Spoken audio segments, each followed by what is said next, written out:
سیدنا معاویہ پر طعن و تشنیع کر کے ان کی ایک شخصیت کو مجروح کر کے پھر وہ ان کو ایک زینہ بنا کر سیدنا عثمان تک پہنچتے ہیں، پھر ان کو زینہ بنا کر جب وہ کبار صحابہ جناب عمر فاروق رضی اللہ عنہ، جناب ابوبکر صدیق رضی اللہ عنہ تک پہنچتے ہیں، مقصد کیا ہے؟ مقصد یہ ہے کہ دین اسلام کی عمارت کو ڈھا دیا جائے۔ سیدنا امیر معاویہ رضی اللہ تعالیٰ کی کوئی فضیلت قرآن و حدیث میں وارد ہوئی ہے؟ جی بالکل، دیکھیں اگر آپ منہج کو سامنے رکھتے ہیں، منہج اہل حدیث کو، منہج سلف صالحین کو، تو ہمارے منہج کے جو مصادر ہیں وہ کیا ہیں؟ وہ قرآن و حدیث، اس کے علاوہ کوئی تیسرا مصدر ہمارا نہیں ہے۔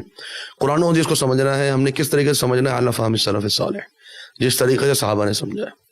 تو صحابہ کا جو فہم ہے وہ ہمارے لیے حجت ہے، کس چیز کے اندر؟ قرآن و حدیث کے فہم کے اندر۔ یہ منہج کے ہمارے مصادر ہیں، انہیں کو سامنے رکھتے ہوئے ہم آگے چلتے ہیں، اور جو بھی شخص نئی چیز داخل کرنا چاہے گا اس کے سامنے سب سے بڑی رکاوٹ جو ہے یہ منہج آتا ہے۔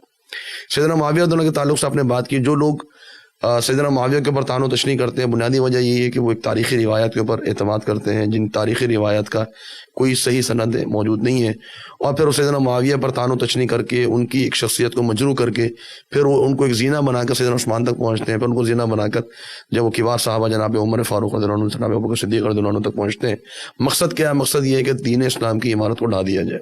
جب وہ شخصیات جو کہ دین اسلام کی سب سے معتبر شخصیات ہیں وہ مجروح ہو جاتی ہیں، ان پر قدغن اور عیب لگ جاتا ہے، تو پھر ظاہری بات ہے کہ دین اسلام کے تمام مصادر جو ہیں وہ مشکوک ٹھہر جاتے ہیں۔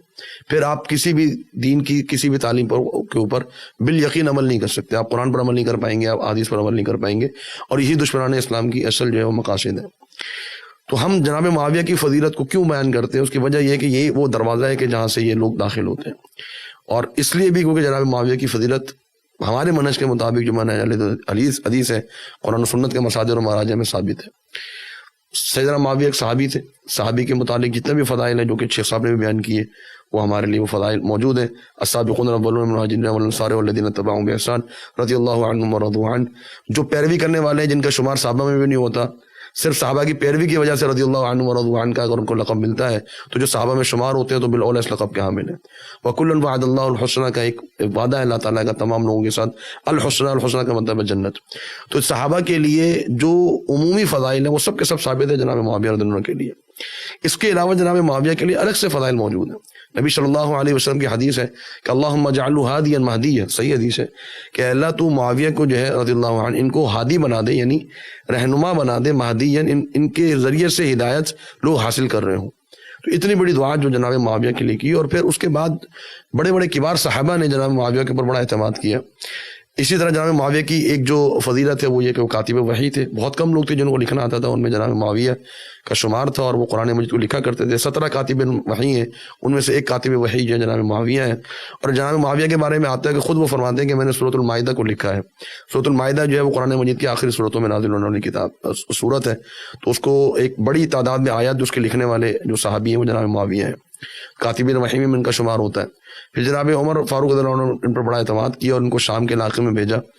اب یہ لوگ سمجھتے ہیں کہ یہ شام کے اندر جو ہے وہ بنو امیہ کی بڑی حکومت تھی اور بنو امیہ نے بڑا کنٹرول کیا ہوا تھا۔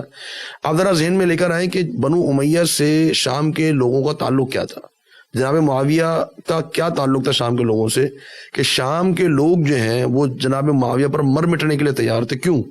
اور ان کی باتوں کو قبول کرنے کے لیے تیار تھے، کیونکہ جناب معاویہ نے اتنے بہترین طریقے سے انتظام سنبھالا تھا شام کے علاقے کا۔ اور شام کے علاقے کو یہ نہ سمجھیے کہ آج کا شام ہے، آج کا شام سیریا ہے۔